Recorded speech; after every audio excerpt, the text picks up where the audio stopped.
नमस्कार दर्शक बंधु शुभ सकाळ। आज मु आपणक नहीं आसी सकाळर केतोटी गुरुत्वपूर्ण खबर। तेबे दर्शक बंधु भिडियोटी को शेष पर्यंत देखा आपण को मोर अनुरोध रहा। तेबे चलतु नजर पकाई नेबा आज प्रथम खबर उपरे। एका संगरे आसुछि दुईटी लघुचाप भिजिब पूरा ओडिशा। चलतु संपूर्ण अपडेट कौन रही जाणी नेबा। एका संगरे आसुछि दुईटी लघुचाप में शेष सप्ताह रे बंगोपसागर एवं अरब सागर रे लघुचापर संभावना रही। काली बेलू अरब सागर कर्णाटक उपकूल रे घूर्णिबलय संभावना रही। 22 मे बेलू यह लघुचापर रूप नेब। यह लघुचाप अधिक घनीभूत होई उत्तर को गति करिपारे। 27 मे बेलू पूर्व केंद्रीय बंगोपसागर तथा यार संलग्न अंचल में आउ एक घूर्णिबलय सृष्टि हो पारे बोली अनुमान करिछि पाणीपाग विभाग।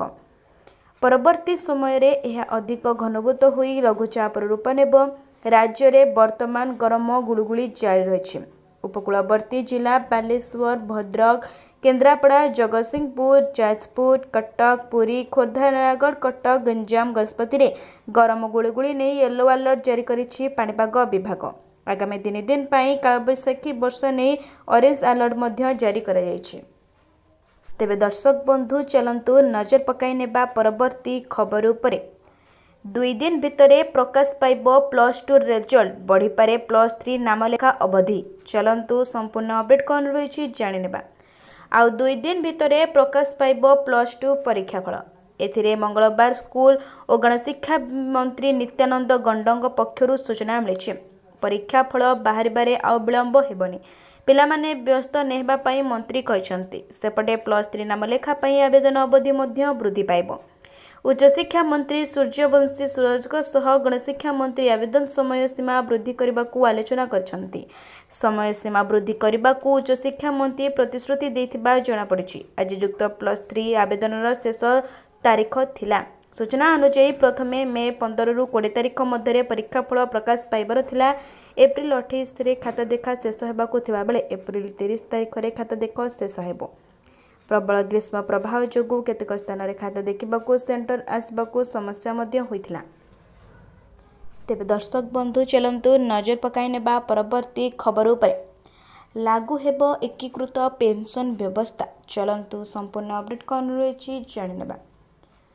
ओडिशा लोकसेवा बा पेंशन आईन 1992 राज्य सरकार संशोधन करछंती।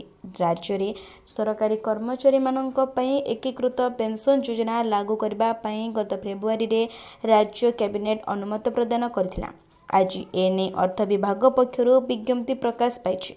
केउ प्रकारर शर्त पूर्ण करुथिबा कर्मचारी अबा सेमानक परिवार को केते परिमाणर पेंशन मिलिबो ताहा विज्ञप्ति स्पष्ट करा जायछि। विभिन्न वर्गर कर्मचारी अवसरकालीन प्राप्य 15 लाख, 20 लाख और 25 लाख टंकारु अधिक होई नथिबो बोली एथिरे शर्त रखा जायछि। सेहिपरि जदि केही कार्यरु इस्तफा देथांती ताहाले ताहा निर्दिष्ट शर्तावली पूर्ण करुथिबा जरूरी। कर्मचारी मानक कार्यकाल 10 वर्ष होइथिले मासिक 10,000 टंका एवं मृत्यु होइथिले 60% पेंशन मिलिबो। 25 वर्ष चाकरी करिथिले मूल दरमार 50% मिलिबो। पेंशन भोगीक पई महंगा भत्ता मध्य प्रदान करा जिबार व्यवस्था रहिछि। तेबे दर्शक बंधु चलंतु नजर पकाई नेबा परवर्ती खबर उपरे।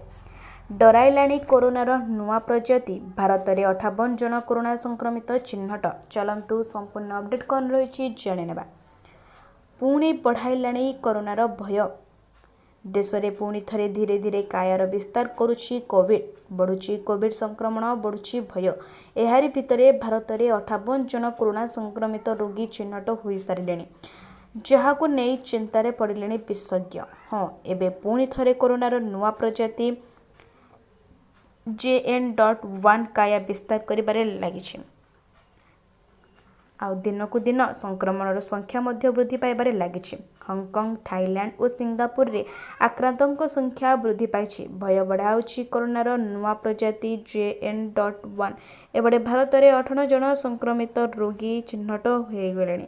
एपरि बॉलीवुड अभिनेत्री शिल्पा शिरोदंक कोरोना संक्रमित होइथबा मध्य सूचना मिली। तेबे दर्शक बंधु चलंतु नजर पकाई नेबा परवर्ती खबर उपरे। हिंदुस्तान पेट्रोलियम रे चाकरी सूचक पाखे आसलाणी शेष तारीख जल्दी करंतु आवेदन। चलंतु संपूर्ण अपडेट कौन रही जाने।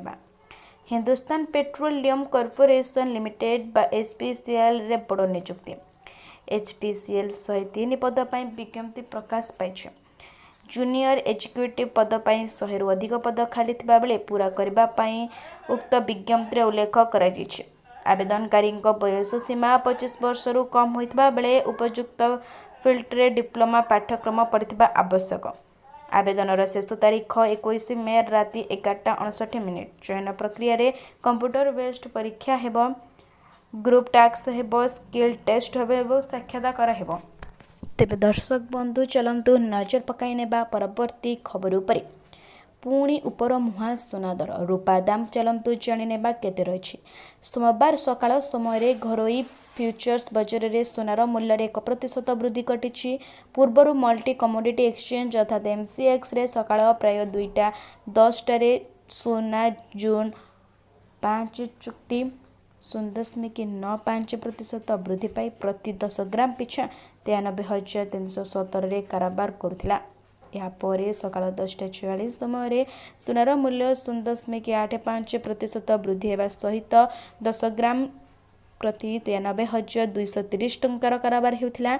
सही समय रूपार मूल्य 0.41% वृद्धि पाई प्रति किलोग्राम 95,712 टंकार पहुंची। विश्व स्तर में अमेरिकार अर्थ सचिव स्कॉट बेस्टन राष्ट्रपति डोनाल्ड ट्रंप शुल्क धमक उपरे मंतव्य देला परे सोनार चाहिदा वृद्धि पाइबा सहित सोनार मूल्य मध्य वृद्धि पाइछि।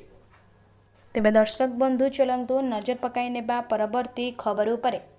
बजार को आसिबो नुआ 20 टंकिया नोट। चलंतु संपूर्ण अपडेट कौन रही जानि। भारतीय रिजर्व बैंक रा बड़ घोषणा। आगामी दिन में 20 टंकार नुआ नोट जारी करिबो भारतीय रिजर्व बैंक। प्रचलित हेबाकु थिबा नुआ 20 टंका नोट रो केंद्र सरकार नुआ गवर्नर संजय मल्होत्रा दस्तखत रहिबो। आरबीआई पक्षर कहुई नुआ 20 टंकिया नोट जारी हेबनी, पुराना नोट चालू रहिबो। यार अर्थ जो वर्तमान जो नोट चलुछि ताहा चालू रहिबो। पुराना नोट रो चलन उपरे कोनोसी प्रकार प्रतिबंधक रहिबो नहीं। यह व्यतीत नुआ 20 टंकिया नोट रे बेदनगिरी लिपि लिखा जिवो। महात्मा गांधी का फोटो पाखरे हिंदी रे भारत बोली छोट छोट अक्षर रे लिखा जाइथिबो। महात्मा गांधी वाटरमार्क उपरे गवर्नर सिग्नेचर मध्य रहिबो। एहा सहित एथिरे एक गुंफार फोटो रहिबो। एहा उपाय मध्य नुआ नोट आसेली बोली जना पड़िबो। अधिक गुरुत्वपूर्ण खबर पाई चैनल टी को सब्सक्राइब कर दियंतु। तेबे दर्शक बंधु चलंतु नजर पकाई नेबा परवर्ती खबर उपरे। विलंब होई पारे जनगणना। सरकारी स्तर में आरंभ होइनी प्रक्रिया। चलंतु संपूर्ण अपडेट कौन रही जानि नेबा। आरंभ होइनी प्रक्रिया, तेणु एथर देशर जनगणना विलंब होई पारे। ए बाबदरे जातीय किंबा राज्य स्तर में प्रक्रिया आरंभ होई नै। राज्य को भी कौनसी निर्देशनामा मध्य आसी नै। केंद्र और राज्य रे कमिशनर भी नियुक्त होई नांती। तेणु जनगणना विलंब होई पारे बोली कुहाଯାଉଛି। 2026 सुधा शेष हेबो देशर जनगणना। हेले एजाएं जातीय स्तर आरंभ करी राज्य स्तर में मध्य कौनसी प्रक्रिया आरंभ होई नथिबा कथा जଣା पड़िछि। एमितिकी केंद्र तरफ राज्य को जनगणना बाबद कौनसी निर्देश आसी नथिबा राज्य जनगणना कार्यालय सूचना मिली। यार भितर केंद्र सरकार नुआ जनगणना आयोग मध्य नियुक्त देनाहांती। प्रक्रिया अनुसार प्रथमे केंद्र रे सेंसन कमिशनर, तापरे राज्य सेंसस कमिशनर और पर जिला और ब्लॉक स्तर रे जनगणना पाई स्वतंत्र अधिकारी नियुक्ति करा जाय थाए। किंतु एपर्यंत सेमिति कौनसी नियुक्ति करा जाय नहीं। तेबे दर्शक बंधु चलंतु नजर पकाई नेबा शेष खबर उपरे। शिक्षा क्षेत्र में विप्लव आनिछि नवीन दूरदृष्टि। सफलतार शिखर छुईंछि ओडिशा आदर्श विद्यालय। शिक्षा क्षेत्र में विप्लव आनिछि नवीन दूरदृष्टि। सफलतार शिखर छुईंछि ओडिशा आदर्श विद्यालय। नवीनଙ୍କର ଏହି परिकल्पना वास्तव रूप नेतिबा प्रशंसा करिसेंती शिक्षार्थी और शिक्षाविद। घरोई सीबीएसई स्कूल भली ओडिया छात्र छात्री इंग्राजी माध्यम पाठ पढ़ार सुजोग सृष्टि करने को 2015 पूर्वतन मुख्यमंत्री नवीन पट्टनायक आरंभ करथिले ओडिशा आदर्श विद्यालय। तत्कालीन मुख्यमंत्री नवीन पट्टनायक गरीब मध्यवित्त पिलांको श्रेणीर विकास पाई प्रति ब्लॉक रे ओडिशा आदर्श विद्यालय गढ़ी। गतकाली प्रकाश पाई सीबीएसई परीक्षा घरोई सीबीएसई स्कूल को भी मत देइछंती ओडिशा आदर्श विद्यालयर छात्र छात्री। ओडिशा आदर्श विद्यालयर 10म परीक्षा हार ପାସ୍ ହାର 91.8%। 1062 ଜଣ 90%ରୁ ଅଧିକ ନମ୍ବର ରଖି ଉତ୍ତୀର୍ଣ୍ଣ ହୋଇଛନ୍ତି ବୋଲି ସୂଚନା ମିଳିଛି।